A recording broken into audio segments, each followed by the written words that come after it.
smoking wasteland. Come to my fire. What's going on, metalheads? Thank you all for tuning in to this week's episode of the Metal Forge. My name is Mark Jackson, and I am your host, back under the red lights in the Metal Forge, back here doing sleeveless shirts again, you know. Check local listings, because by the time I'm recording this, it's a massive ass fucking storm outside, and I'm so Jason's jealous here. And you're jealous. Listen to you. I hear I've got like fucking 8 inches of snow on the ground, and it's still coming down. Blizzard of 2025. Jason Gardner from the Heavy Metal Wasteland, the Ale Horn, is here this week again, Mr. Co-host. Speaking of the Heavy Metal Wasteland, well, shit, hang on. Defeated Sanity is our guest this week. Total old school metal, you know, dig it. And but we've got an actual Heavy Metal Wasteland segment that's airing live as we talk right now. Jason, take it away, man. This is like it's like the first video Heavy Metal Wasteland, I think. Yeah, well, I got two things. One serious, one not really that big a deal. It just annoys me. So I'll do the serious one first, just get out of the way. So here in the area, there was a pretty bad crash New Year's Eve down in South Carolina, which is pretty close to where I'm at, you know, relatively speaking. And the drummer for Vorath, who was actually born in this area, in the WNC area, and 3 passengers were instantly killed. 3 of them had small kids, and there's a GoFundMe set up. So if you want to look up the name for... I got it right here. Joshua Ward. Listed below. Yeah.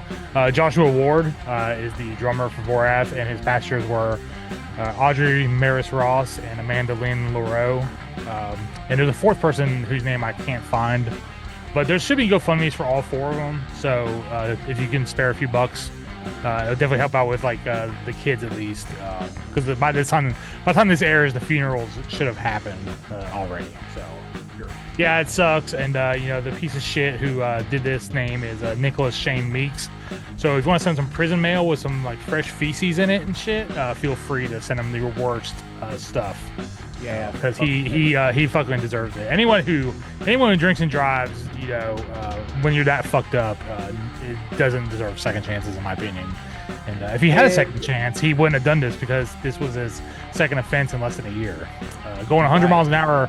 Going 100 miles an hour in a residential neighborhood. So, and the other thing with this too is like, who in their right mind said, yeah, he's cool to drive? It's the same justice system. It's the same justice system that one psycho that Michael went to school with. He shot some cops. They shot a cop at the police station. They let him out. Then he ended up killing another girl and killing a retired police chief in a fiery wreck and stuff. It's like, man, come on, like these sentences need to be harsh for a reason, because when these people just get a slap on the wrist, this is how they act. I mean, it's crazy. It's not fair to it's just not fair to innocent people just going out on New Year's Eve, or you know, just driving home from his second job, or whatever the case, or just being an unfortunate circumstance of being in a car with a psycho gets stabbed to death. You know? Yeah. I mean, come on. Like, I don't believe in blanket punishments for every crime, like for everybody, but you know, when it's bad enough the first time, that should be your red flag that this dude should probably be locked up. Right. I get what you're saying. Yeah, so like I said, there will be a link listed below to the GoFundMe page, assuming by the time this interview airs that it's still available. Should be. Or by the time this show comes out, hopefully it will be. Yeah, it should. So you have another topic that you said is a less serious. Yeah, this is kind of lighthearted, but it's still annoying at the same time. So I would like to tell discogs to get the fuck over themselves with their constant fucking logging people out and making them sign in for something as meaningless as a fucking registry of vinyl.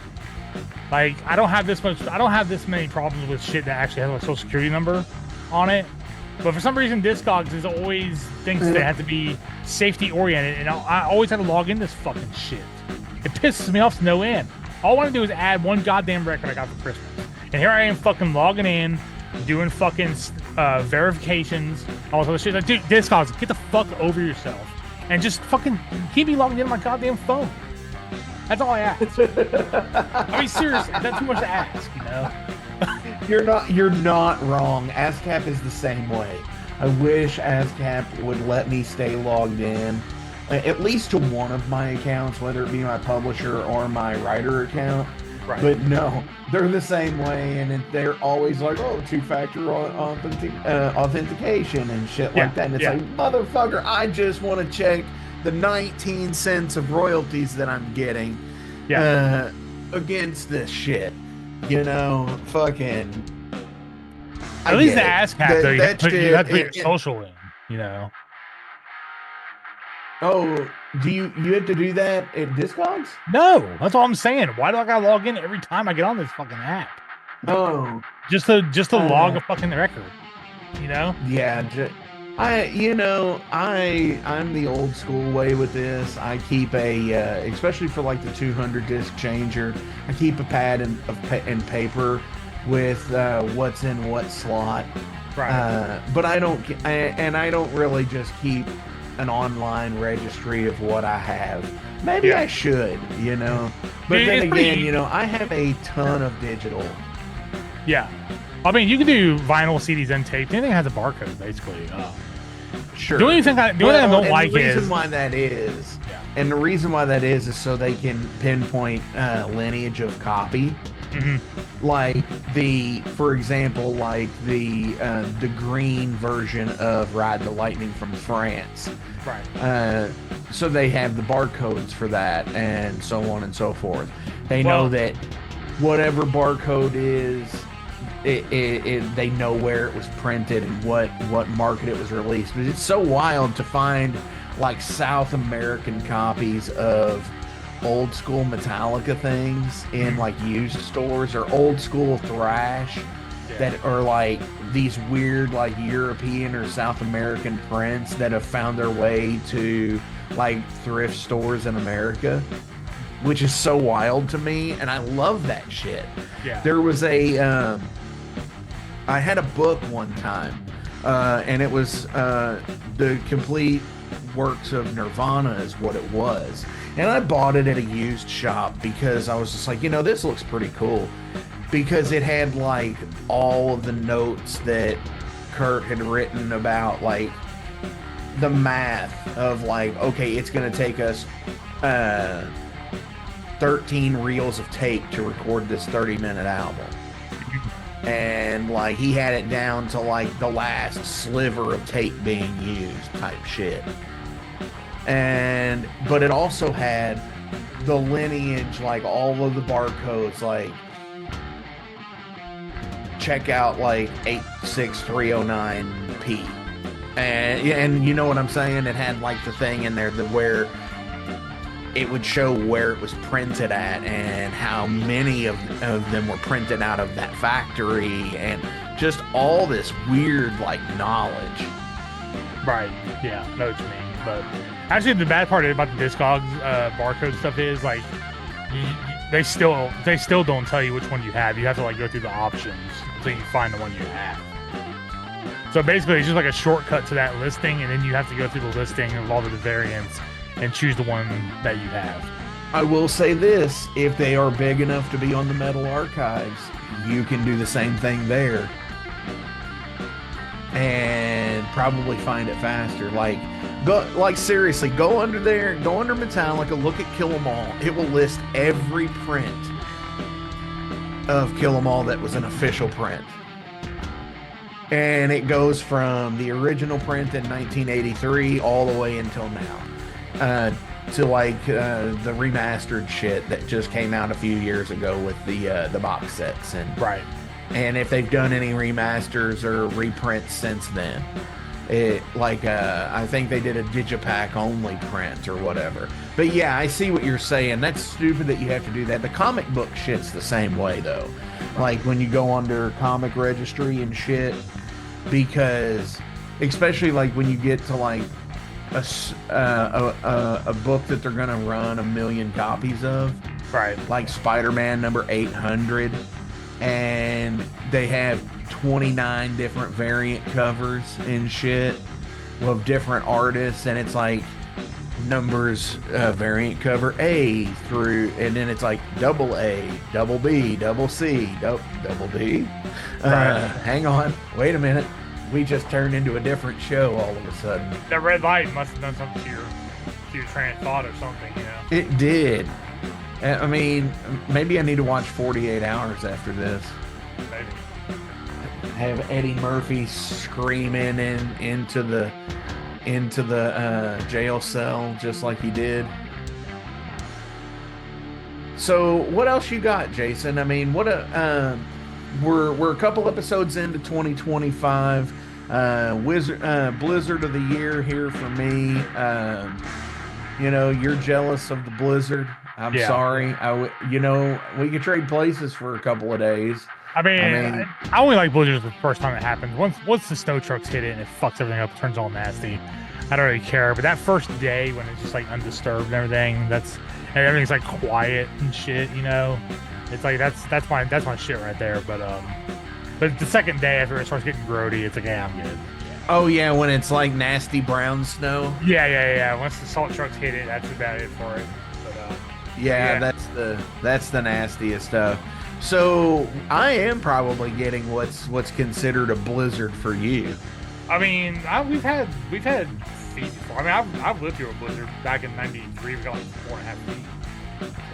Well, that's because when that happened, everybody got it. Right. So I mean, so a few inches doesn't scare me off. I'm down for a good 6 to 12.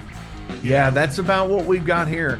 I've got a 5-gallon bucket on my back porch, and when I sent you the picture earlier, it was all but about a He-Man figures tall, from the top of the bucket, from the bottom of the bucket. No toy photography in the snow with oh no, I didn't fucking even. Yeah. I opened the door. I always, every time I do that, I always think of the close the door, or I'm gonna go throw rocks at your window, you dumb whore. Right. When I always when I say something about the door, no, I opened the door for about 12 seconds, and that was because I looked out back to see what it was doing, because it was sleeting intermittently between snowing. So even better. They're calling for a little bit of weather overnight tonight. I don't know if it's gonna be enough to cancel school or delay it. So my morning right now is kind of up in the air. I guess I'll just get up at 6:30 and see what's up and go from there. So. Well, I am totally gonna be that guy that is here today at work in the morning, because I literally live a 3-minute drive / 15-minute walk from work. Obviously, yeah, I could walk if I wanted to, but do I want to? I mean, Jeff, sorry.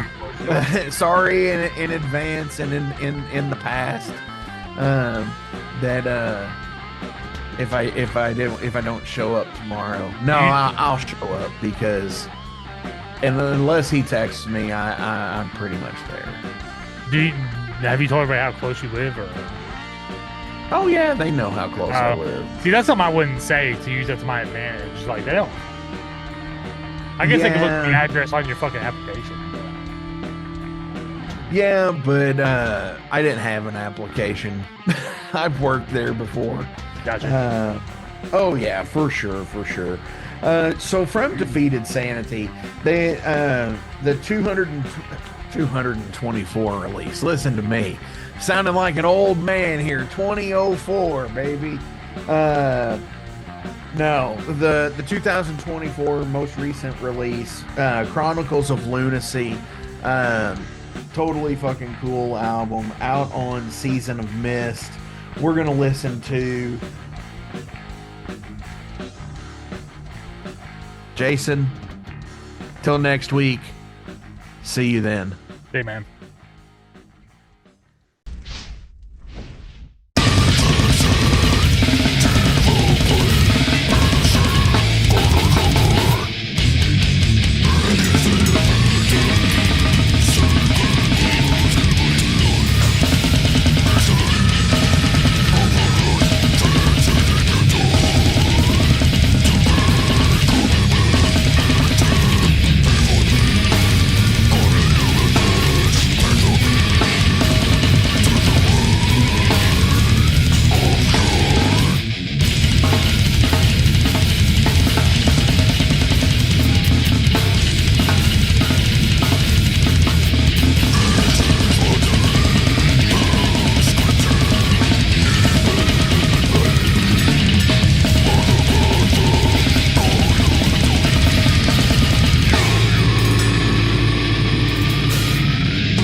All right, metalheads, we are being joined right now with Jacob from Defeated Sanity. Dude, what is going on?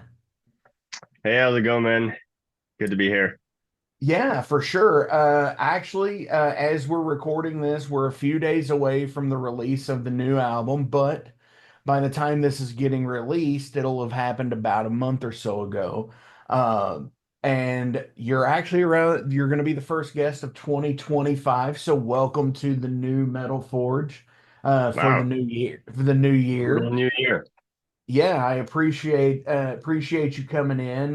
Shout outs to Will for getting everything in line and making sure we could actually get it done. Hell yeah, Will. Good man. uh yeah, so what's going on? How's the end of 2024? How is it treating you so far? Yeah, a little bit of a gap in touring, but no shortage of of band activities, obviously, with this album coming out. So it's been quite busy. Been at home since August, which was our last Asia tour. And yeah, actually, personally, I'm recovering from a little surgery procedure I had done on my hand, so I had to take a complete break off music, work, everything for about 6 weeks. But now I'm back to playing and working and basically doing everything. But yeah, just kind of dealing with this album release kind of on the daily with apart from like doing interviews like this one and having to send things around and everybody wants something. Can you send me a band photo here? And you know how it goes. Sure, And sure, sure. Yeah. so there's Everybody's like, just hey, can you get this? Can you get that? Can you do this? it's Can you do yeah, that? it's like that. My inbox every day I wake up, so I'm on American time here. I live in California now. So I wake up and Europe has been at it all night while I was sleeping. So I'm waking up to a bunch of stuff I need to get back to pretty much every day. But yeah, it's exciting, especially we had now a little bit of fan contact where we already presented the album. We had a listening party on Bandcamp Sure. a couple weeks ago, and then had another one just a few days ago because a lot of people in Europe and other places in the world weren't able to attend the first one because it was kind of central to an American time zone and it just didn't really work for them. So we did another one. Funny enough, a lot of Americans joined into that one too, even though it was early morning for them. But so we got That's funny. yeah, I did that with Lucifer earlier this year. cool. They had a listening party and it was at I think it was at 9 o'clock Stockholm time. Yeah, And 9 so it was a.m. like no or PM, p.m. p.m. 9 Gotcha. p.m. their time. Yeah, And it was like 3 p.m. for me. And I yeah. was just like, oh man, I've got to do this though. This is such a rad thing, you know? That's And not so bad. It was like 11 a.m. for me here. wow, yes. Yeah, because Yeah, you said you were in California, but before we get there's a few things in there I want to talk about. of course. First, you said you had just recovered from hand surgery. Uh-huh. Talk about terrifying being a musician that plays, uses No, your man. hands. I've been holding off on it for a long time, and I mean, I still won't really know if it completely makes my issue go away. So I've had an issue for about a year and a half, dating to the date of the surgery. So it started all in the beginning of last year, 2023. And it started with a little injury, minor thing. I thought, kind of overextended, bent the finger a little bit. I felt Ooh, something snap a little bit and it didn't feel right. But, usually like you rest it a day or two and it's fine. Like it's not the first time I work with my hands and I, do things with my hands. Shit like that happens and it's not immediately concerning. But anyway, it just didn't get better for weeks and weeks. And after 6 weeks or so, I finally went to a doctor and orthopedic surgeon. And he was looking at it and moving my finger and says, well, you might be like in the beginning, you have like the symptoms of like the beginning of a trigger finger syndrome. hmm. I'm like, that's because I couldn't like fully extend it without pain, and it was weird. It didn't get locked or anything. Like when it's more advanced, the condition, the finger actually gets locked in a how do you say in a curled position. Yeah, So it where didn't get yeah. so far, but it was just pain and limit of motion, and it led to me not being able to do certain things on my instrument. So I had to adjust my playing and it just wouldn't get any better. So because at the time I had shows lined up, I was about to play Milwaukee Metal Fest, and I said, okay, can you just give me like a shot, like a steroid shot, like kind of ease the pain so I can keep going? And he did, and it was fine. It made it go away for a while. We were back on tour. We did a whole summer U.S. tour, and I came back, and the pain came back too. And Hmm. he already said, okay, well, those shots, I can keep giving you those, but it's not like each shot's going to wear off quicker and it's not going Sure. to be a solution. It's just a temporary fix. We need to find like if it is what I think it is, we'll need to find a gap and do surgery at some point. And that was terrifying to me. So I was like, yeah, I don't know. I'll just hope for it to go away and, give me another shot. So he gave me another shot and it lasted, yeah, fine. Like everything is great all of a sudden, right? And like 4 or 5 months later, it comes back and it's the same thing it was the first time. So anyway, after like 3 shots, I finally had now enough time in between the tour we just did in the summer and this next tour that's in starting in January. I had a 4 months window. I said, okay, let's go ahead, let's do it. He convinced me it's a high success rate. The recovery is like 99%. It's like, and it's your only shot of getting rid of this in the long term. Sure. So I said, okay, let's do it. Like I don't quite believe it until I really see it, but I this is my best shot to do it right now. I have time to recover, and then not just to recover, but also to get back into practicing and all that, which takes a little bit of time too, of course. So anyway, so I did it. Still in recovery. It's like I cannot fully extend it, but it's almost there. It's 90% there. I still have a little bit of pain plucking hard, popping the strings. It's still very uncomfortable.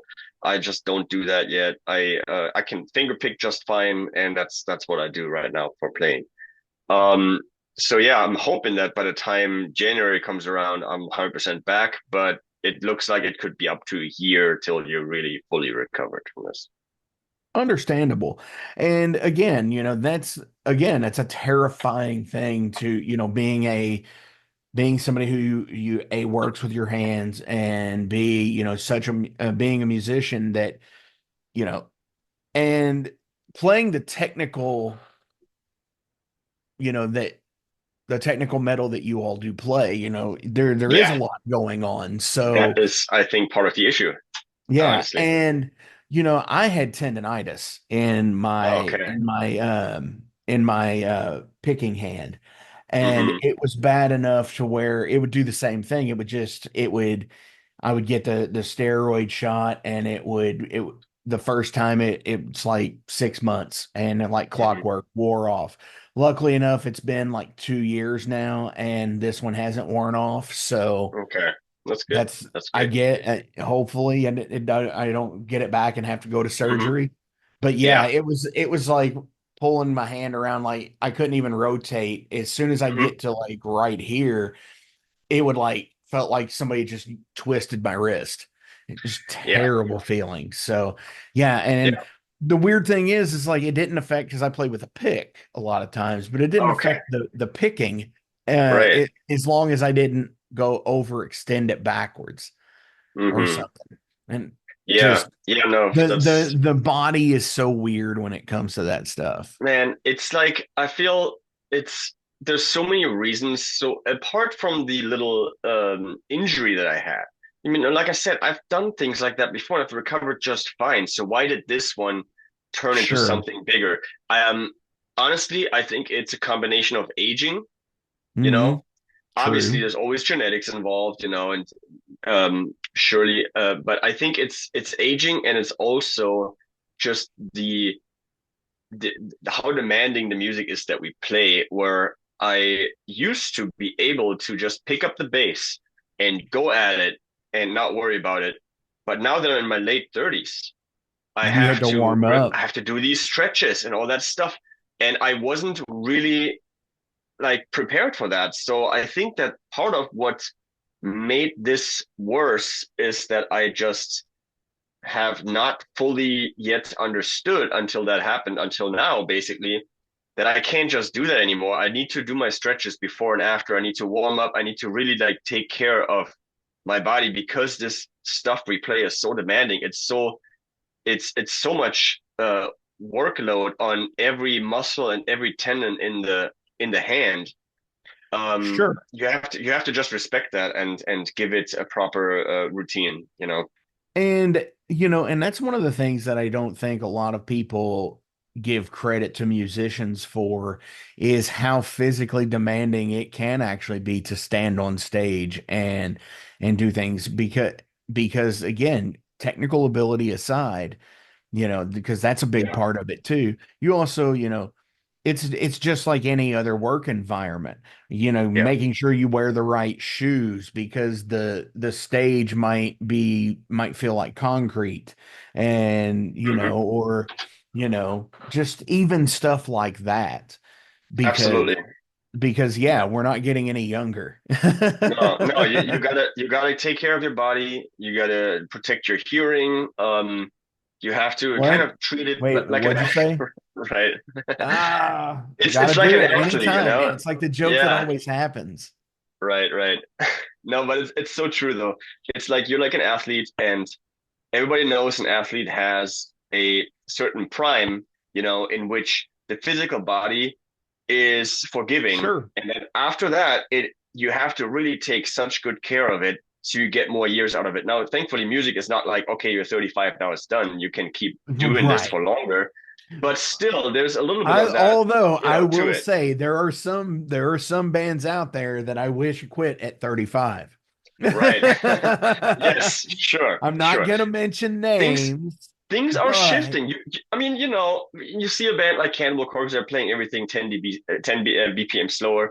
I get it, I'm not sure.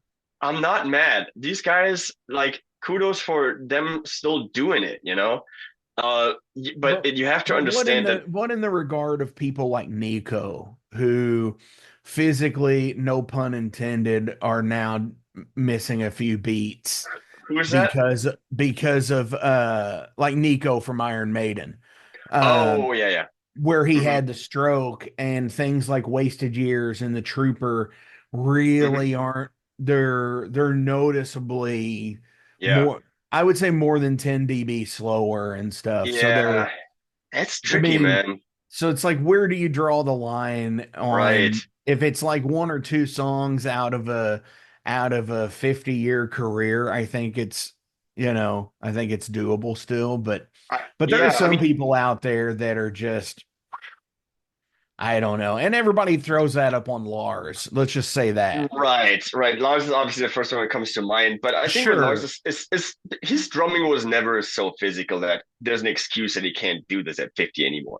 We're not talking death metal, right? It's just like, Exactly. I don't think with him it's a physical thing. It's just that, frankly, he probably just got a little bit too lazy and was just like, why am I putting so much effort into this? I'm gonna sell millions of records anyway. I don't need to really go the Well, extra there's mile at this point. Yeah, well, there's that. And I think too is, just as much as where they cut parts out of songs, Yeah, like say, for example, there's something in No Remorse that's cut out. There's something in Four Horsemen that's cut out. yeah. For years, they didn't play the solo parts of Master of Puppets, the big like ending Oh, part. yeah.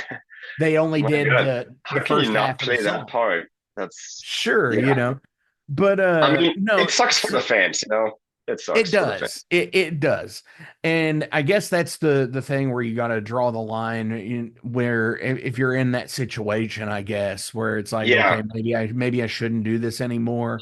yeah. Uh There's a line. There is a line for sure. If you cross that, Randy Newman said that he's like, each record that I'm making is like a record that I've made, just not as good. And I think if you can capture that, if you know yeah, when that is, that it's hard, man. maybe you should quit and Hmm. maybe Uh, so. No, I we don't know. always Fuck it. we Live always have forever. this. Fuck it. Right, right. We in DEFEATED SANITY, we have this anecdote, right? Like, we don't want to Sure. be Fat Elvis. We like Fat Elvis is like the That's epitome why of. you eat healthy, isn't it? Exactly. And it's not even just that he was fat, just the whole thing. Like, you think of Fat Elvis and you think of a man who's like shouldn't be doing this anymore. And he kind of, I don't know, he got dragged through the mud by a bunch of stuff too. But also, like, he's not taking care of his health. He's kind of Sure. past his prime in many other ways. In his music, he's just kind of, repeating himself at this point, maybe playing couple residency shows here and there.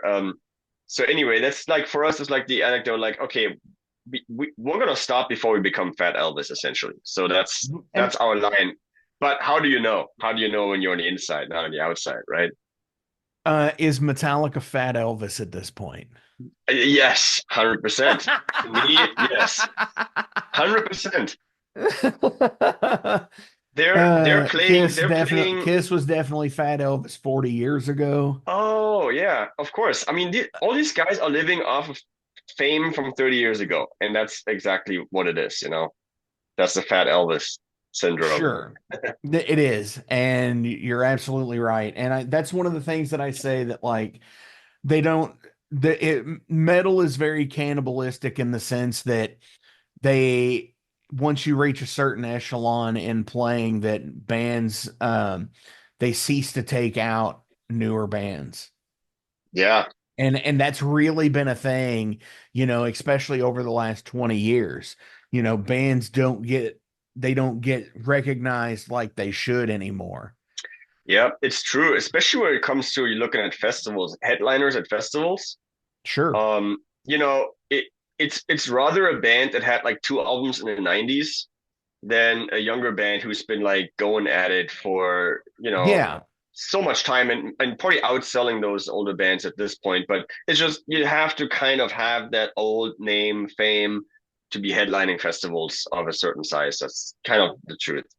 Yeah, you're absolutely right with that. As we tangented on this, like we usually do here. That's the MO of the Metal Forge. Is everything gets derailed. You mentioned something a minute ago, and now that we're back on talking about performing and everything, is you said that you all did a listening party, and that is such a lost art Hmm. anymore. Because Hmm. back in the day, that's what you did. You did Yeah, listening parties. You did, you know, it was I in mean, person back then, of course. sure, it was in person. And yeah, or I mean, but now you're doing them online or on Bandcamp or whatever, but it's still the same concept. Hmm. And, it allows people to gather in a chat and be able to say, "Holy shit, did you hear that? That was awesome." Yeah. And just do the thing. And I've actually considered wanting to promote and bring back listening parties for albums here locally in the Louisville area. I mean, It's a great concept. it is. I It love it. really is. It's a great meet and greet. Hmm. I would love to do like a listening party and then a show deal like the next night. Hmm. Just because it is such a cool concept. And I remember back to I was like, I was probably 26 at the time. And I had was releasing an album and I was like, we need to have a listening party for this. And it ended up getting put on like the record store was like, yeah, we could do it. And it'd be like on a Monday night or something. It's Mm. like, oh shit, man. Yeah, So I it's mean like, okay, that's so we yeah, took it. So we took it. But I mean, yeah, it was a cool experience. Did a few that's unplugged great. songs. Hell Um, yeah. but yeah, I mean, I'm glad to see because, like I said earlier, with like Lucifer, and then hearing that you all had done that, it's It's coming back. you're not the only thing. Yeah, you're Mhm. not the only ones doing it. It is coming back. It's like the old is new again thing, like with cassette tapes. Yep. Yeah, exactly. Vinyl is already more fashionable than any other format again. And I Sure. think that it's also that, in a day and age of little sound bites and 15-second TikTok clips and short attention spans, there's always a counter trend to everything. So listening to an album front to back is kind of has become a lost art, right? Like most Yeah. people don't even promote albums anymore. It's only about songs, and then the song gets cut down to like an edit or a little video. So there's always a Hmm. counter trend.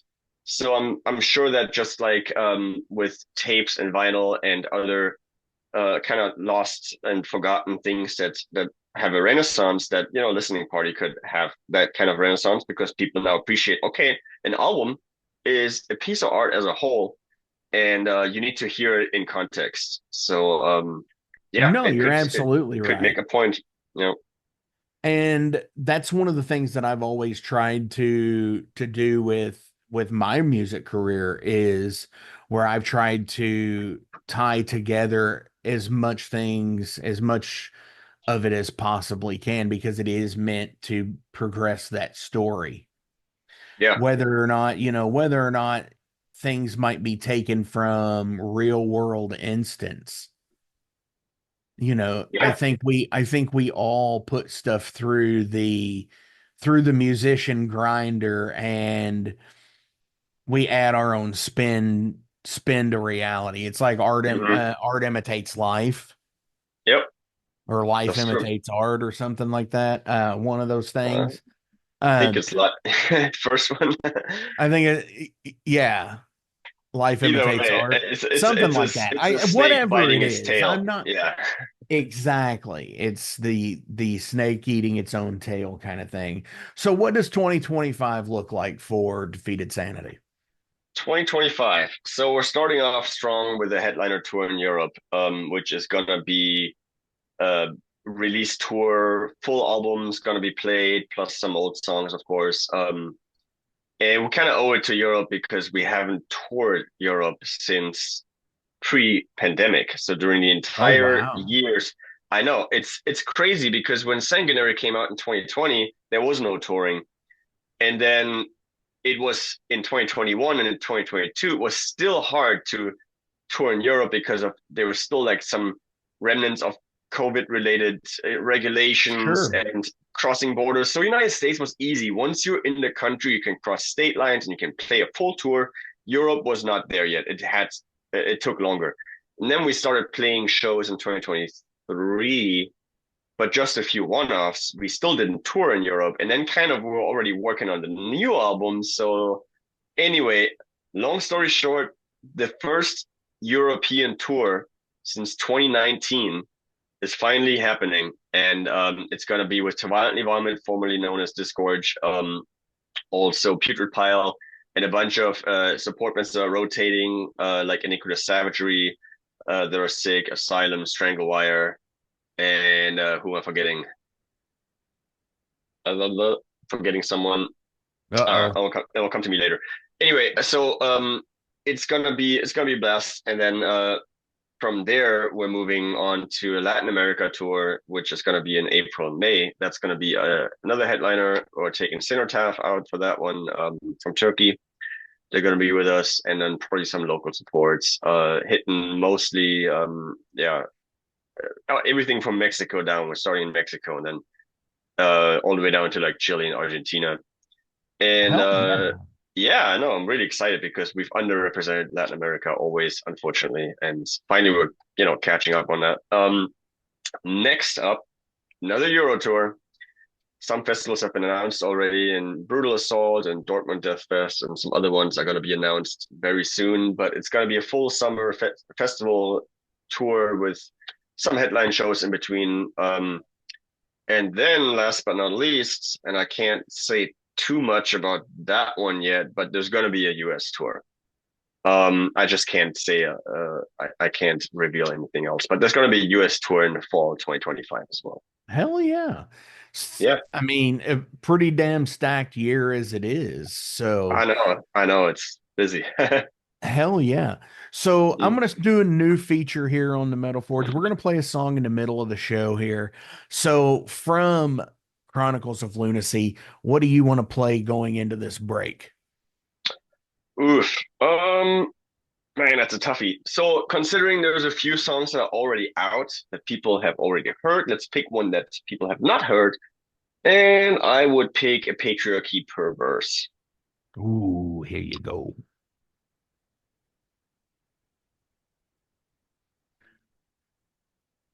Awesome. Okay, cool. So you're gonna So put I'm that going song to in switch there? over. Yeah, I'm going to cut that All in right, there. We're not cool. going to listen to it, but I'm going to go ahead and switch over to Derailed. These are some questions about you as a person. Um, I picked these from a digital deck of cards, and yeah, it's kind of an anything goes segment. All right, shoot. What advice would you give yourself 3 years ago or 3 years from now? Okay. So you're saying what advice would my 3 year Yeah, Past self, give. if you could give yourself advice 3 years ago, what would it Oh, be? okay, okay. I think I Or understand. if you think you could give yourself advice 3 years from now, what do you think it would be? I don't think I can give it myself advice 3 years from now because I don't know what's gonna be. But giving advice to myself from 3 years ago, hmm. Generally, where were we at 3 years ago? We were in 2021 at the end of 2021, so we were kind of coming out of the pandemic there. Advice, man, that's a tough one. Okay, let me just say, definitely get Vaughn Stoffi on board for Defeated Sanity. That kid rules because he wasn't on my map yet at the time. And Lila picked him up. That sounds funny, like he picked him up from kindergarten or something, but he picked him up and was saying like, "Hey, this guy, he's like, jazz guy. He's not quite there yet, but I wanna get him ready." And I said, "Okay, um, let's see." But I wasn't like, I wasn't sure if he was gonna make it because it's a tall order to just come from jazz and start playing brutal death metal. So I was a little skeptical there. So yeah, 3 years later, I can say, hey man, full support right away. Sure. See, because he pulled it off. Mine would be run. Run, 3 years run. ago, 3 years ago, I would say run. Yeah. Well, Yeah. like what run? Like a marathon or? No, like instead of instead of making some decisions that I shouldn't have made, just run. Run from I it. see. I see. Yep. Don't make that Okay. decision. Okay. Have you ever Fair. accidentally injured somebody? Uh, Definitely. Now let me think if I. Yeah, I mean, I mean, I shoved my brother once when we were children, and he Wait, like, what? You shot him? I shoved. Oh, shoved. Oh, I shoved. shoved. I was like, I oh, shoved. I shoved my brother, and he fell off of a tree log that we were standing on, oh and shit. hit another tree, and like broke his wrist or something or his hand from like nothing, like completely just Just tomfoolery, nothing, yeah. just like obviously that was not intended. Did you get in trouble? Not really, I played innocent, and I felt that way anyway. It was not. I wasn't trying to do any harm. It's like literally, I did not see that coming at all. That would lead to an injury. But yeah, that's an example that's coming to mind. Yeah. Yeah, I think the one that sticks out to me is I was walking to the school bus with a friend, and we kind of did the mercy knuckles lock, right? Like What's that? it's like where you lock knuckles together and you kind of like leverage each other. Mm. Oh yeah, yeah, yeah. I get it. Yeah. Yeah, and So you're leaning from another, or yeah, we're where you lean against each other and you try to uh-huh. strength overpower each other, right? Right, right. Okay. And went a little bit too far and almost broke his fingers, Mm. and I felt really bad. I still feel really bad about that to this day. Yeah, no, Um, bet.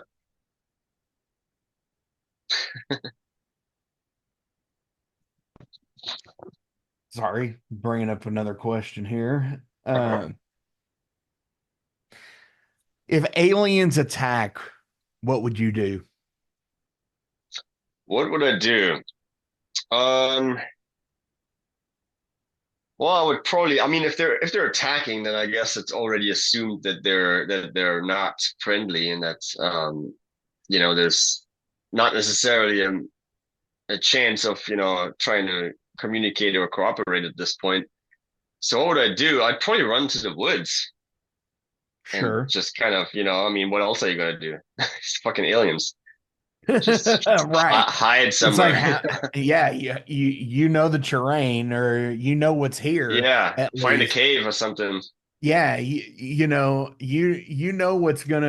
how to survive against stuff here on Earth, like Yeah, but bears and skunks and however, if we were still in the communication phase, right? If they weren't full on attacking yet, if they were like, just arriving, maybe show them some death metal, maybe see their take, see what happens. sure.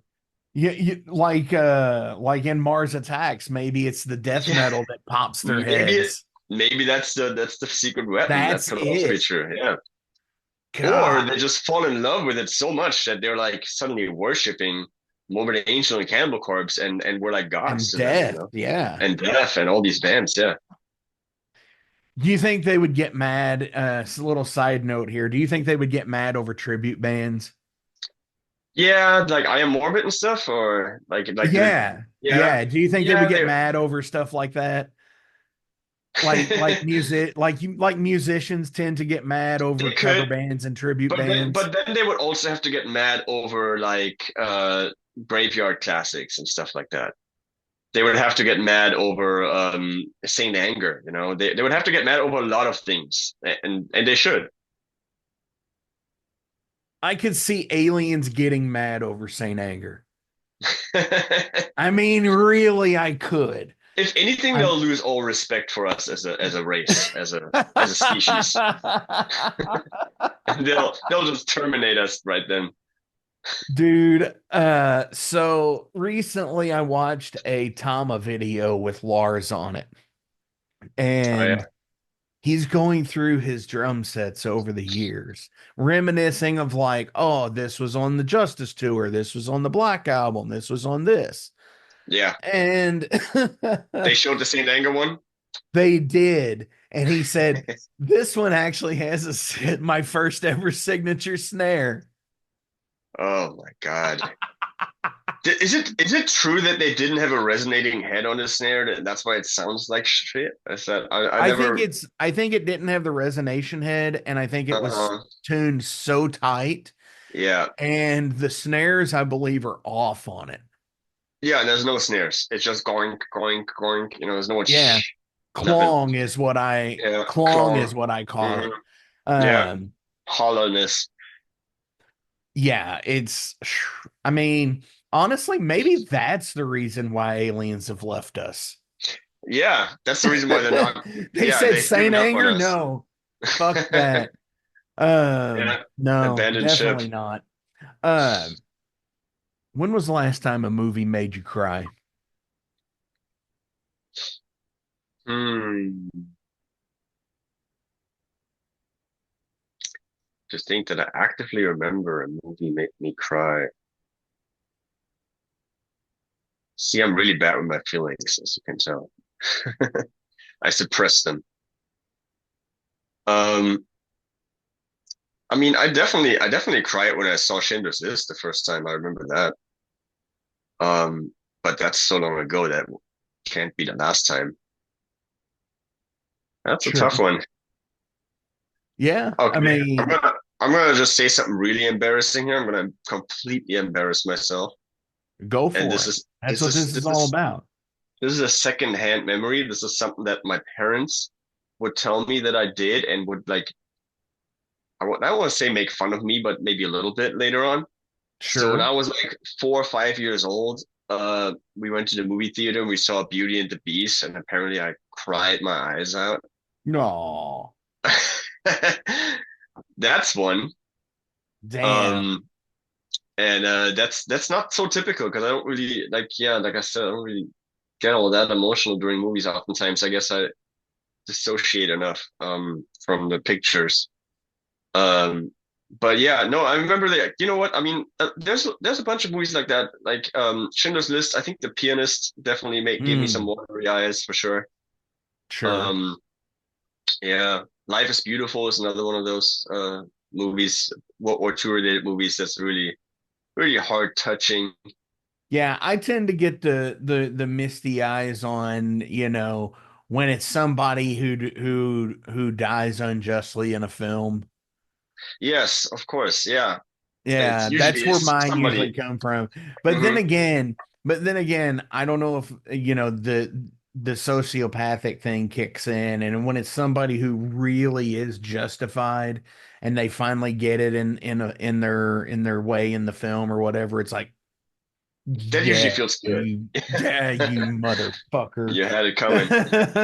Yeah, no, usually it's the innocent people, whether it's like just good people or kids. When you uh the that hurts the scene that most. always gets me, the scene that always gets me, and I've only watched this film Hmm. one time because of this, is The Patriot with Mel Gibson.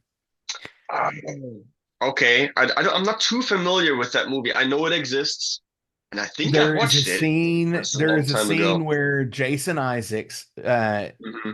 is in it, and he's of course the he's not Cornwallis, but he's one of the uh, uh, redcoats in it. Hmm. Okay. Hmm. And he burns a whole town in a church. He like Wow. he locks them in a church Yeah. and burns the church down around them. Oh, wow. And it pisses me off so fucking much. Yeah. Fuck. That's like That that. li- That was in another movie too. That exact same thing, but it was like another like Nazi flick where like the Nazis did that to like a bunch of Jews. yeah. And like it's one of those scenes that is just so visceral to me that I'm like, Yeah.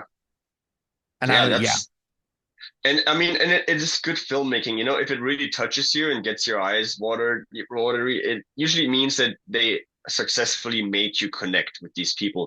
Because sure.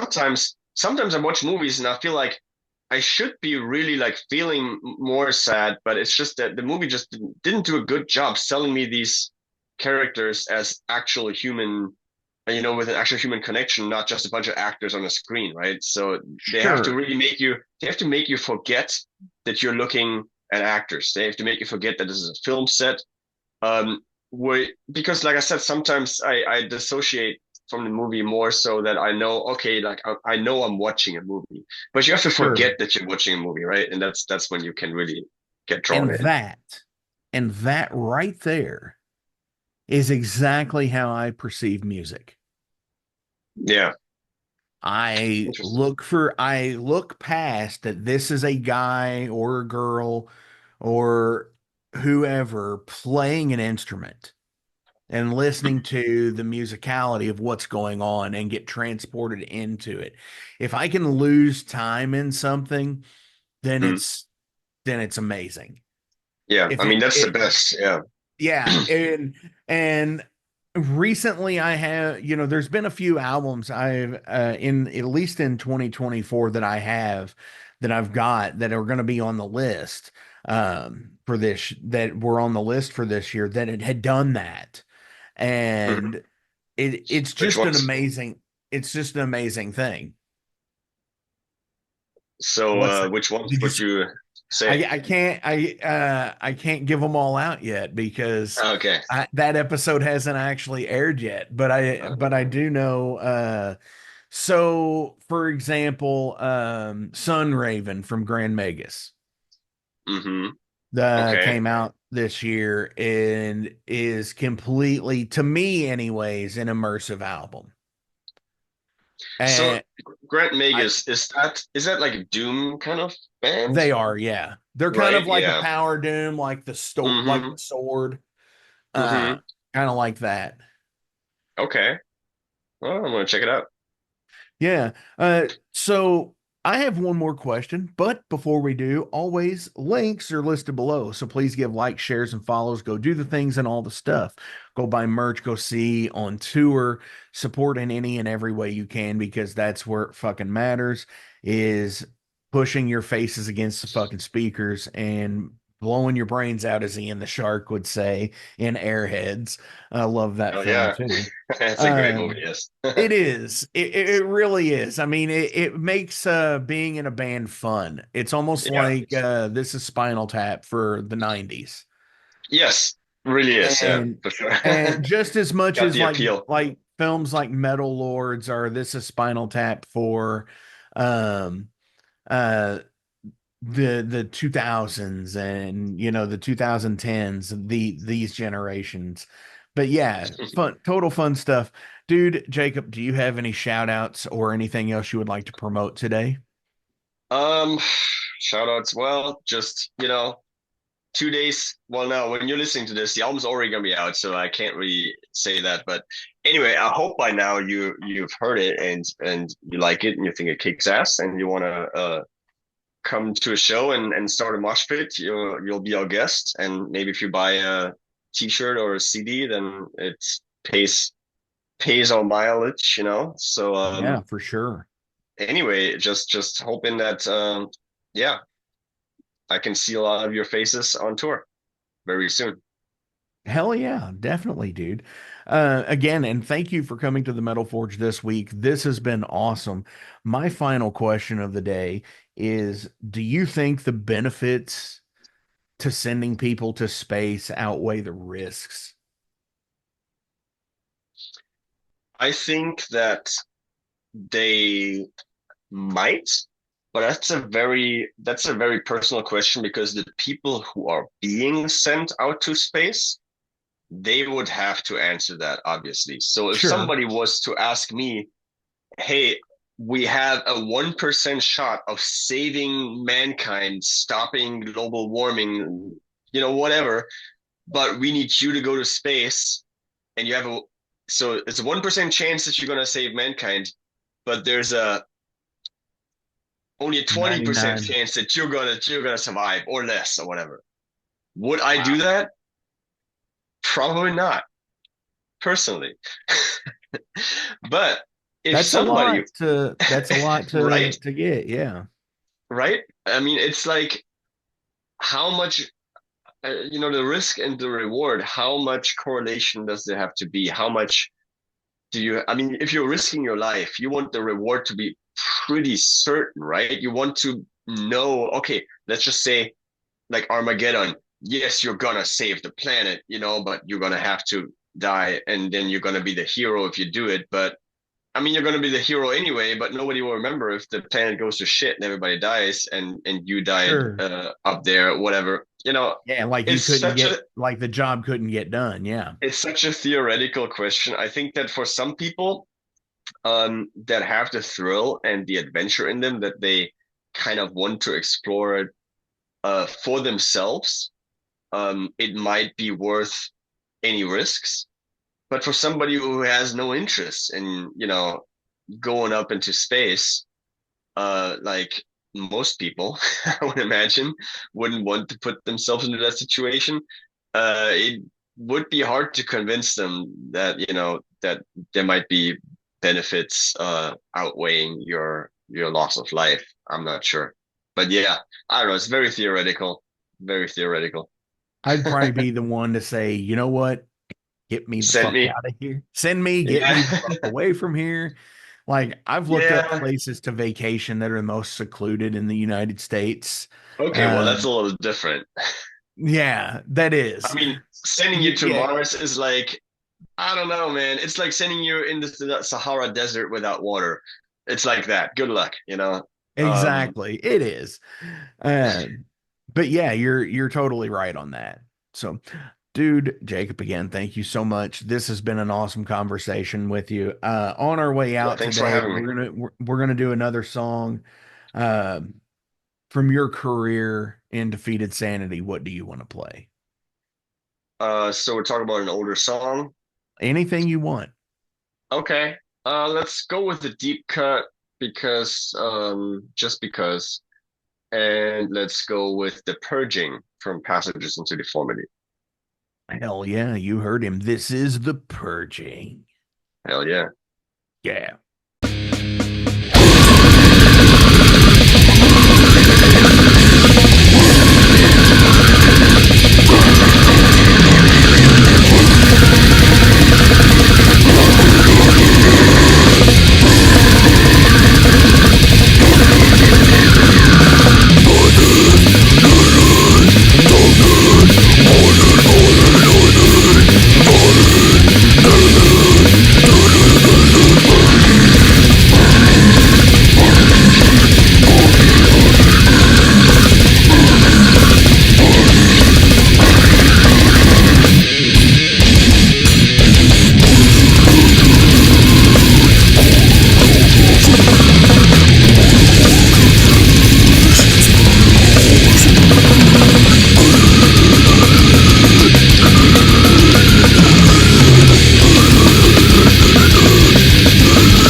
45 years in keeping Louisville weird, Electric Ladyland has been there for all your eccentricities. While they do offer the best smoking supplies out on the market today, there's a whole lot more to check out. From ashtrays and blacklight posters, to records, incense and burners, and items to stock your metaphysical supply.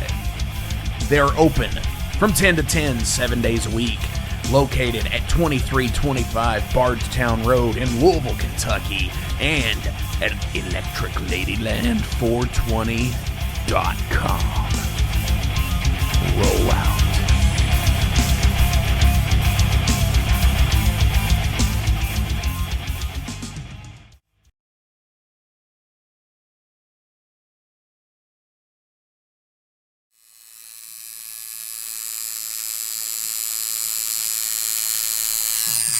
Hey metalheads, you like tattoos? Of course you do. If you're in the Louisville, Kentucky area, come on over the bridge to Clarksville, Indiana, and get you some ink done at Ageless Art. If ink isn't your thing, they have a piercing studio as well. Visit agelessartclarksville.com to see some frequently asked questions, meet the staff. The shop is open Monday through Thursday, 12 to 8 p.m., Saturdays, 12 to 10 p.m., and Sundays, 12 to 6 p.m., all appointment-only spots. You can set up your appointments by phone at 812-283-1793 or email agelessarttatoosandpiercing@gmail.com and someone will get you set up for your first or your next tattoo or piercing.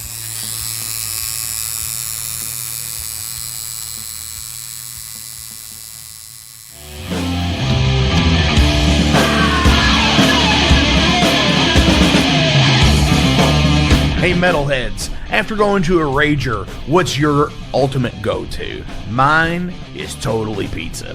So when Overload is playing, or I'm promoting the Metal Forge live showcases, or the big goddamn metal show, I go to Pizza Donisi. Pizza Donisi is gourmet artisan pizza from right here in Louisville, Kentucky.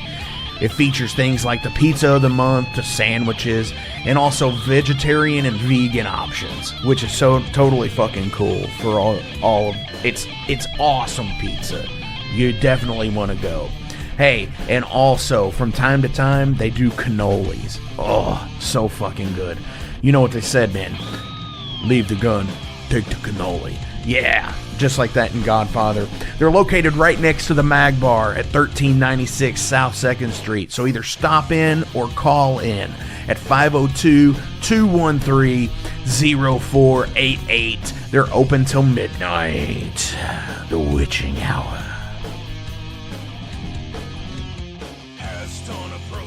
Heineken? Fuck that shit! Pabst Blue Ribbon!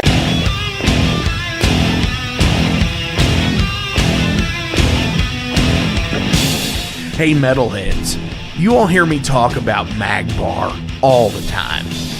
It is the home to the Metal Forge live showcases and is an integral stop in the ultimate underground metal tour schedule. They obviously feature live music, but the Mag Bar also has daily specials like Pint and Slice Night on Tuesdays with Pizza Donisi.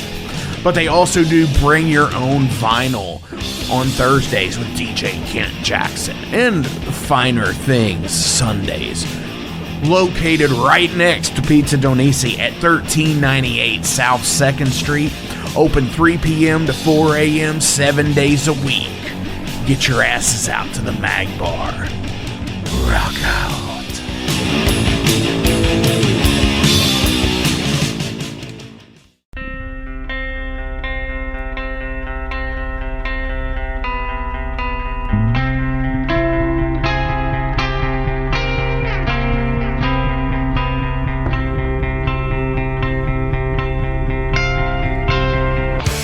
In 2017, one man's vision and passion for all things metal started out as a record store in his house. Years later, the fight against a mainstream empire continues as Shade Beast. An independent metal collective and online store based in Athens, Georgia, is the world's premier heavy metal brand for music heads that value authenticity over the mainstream acceptance. Featuring original t-shirts from some of the best underground artists, as well as stickers, posters from the Shade Beast Presents concert series. Unique, one-of-a-kind collectibles and small curated selection of vinyl and cassettes from the masters old and new. Visit shadebeast.com and enter promo code SithLord for free domestic shipping on your first order, whether you're a new customer or returning. And be sure to join the Shade Beast social groups on Facebook and the interwebs to keep up with the new release announcements and talk all things metal and Star Wars. You'll never find a more wretched hive of scum and filth.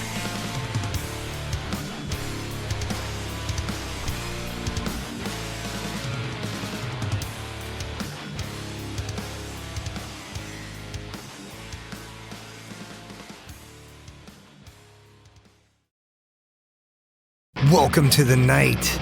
You think you know Night Demon? Then the Night Demon Heavy Metal Podcast is for you. Step into the darkness as we peel back the curtain to give you an unprecedented, all-access look into the mind and the heart of the demon.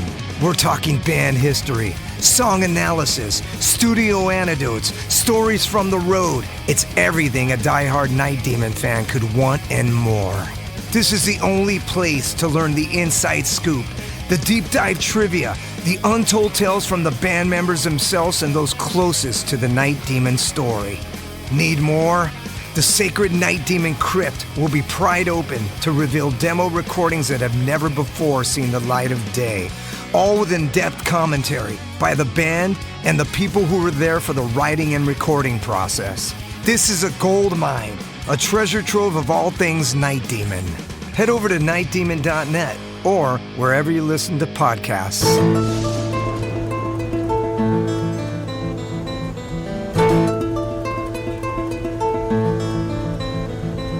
Since 2013, there has been a calling from the underground, from the graves of all those unholy, and they decided to make a zine to talk about all of this. Soul Grinder Zine! An independent metal zine to keep you informed on all things metal and horror from the underground. Available in both print and digital formats, they're bringing you the best interviews and reviews out there today. Not only do they do the zine, but they also do compilation CDs. Check them out at facebook.com/soulgrinder.zine and start your subscription now.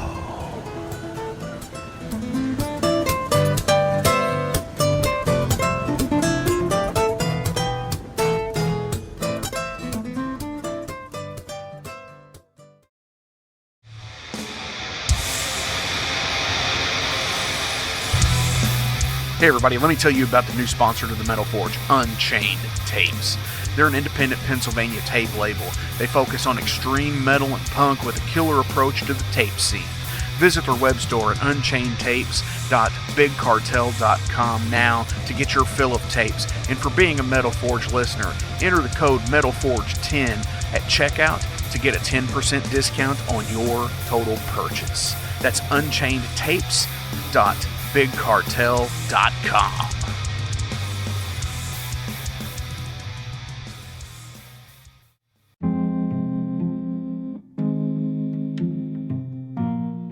What's up, Metal Forge fans? This is Alan Bishop, the alchemist of Indiana's Black Forest and head distiller at Spirits of French Lick.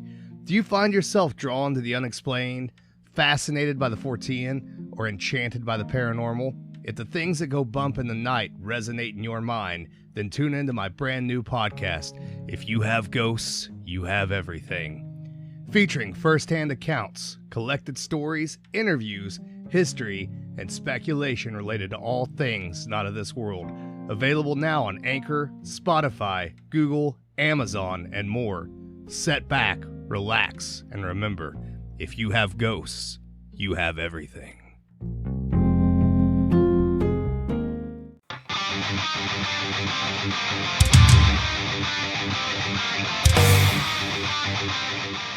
Hey, let me tell you guys about Mercenary Press. They're an independent London label and distributor of all things metal. Mercenary Press delivers the goods from their own independent zine. Trust me, you're going to want to get in on that. to distributing various bands from all over the world, including Cramp from Spain and Sadistic Force from Texas. Visit mercenarypress.bigcartel.com to find out what all they have in stock and what you can order. And for Metal Forge listeners, enter code METALFORGE10 to receive a discount on your total purchase at mercenarypress.bigcartel.com. Check it out now.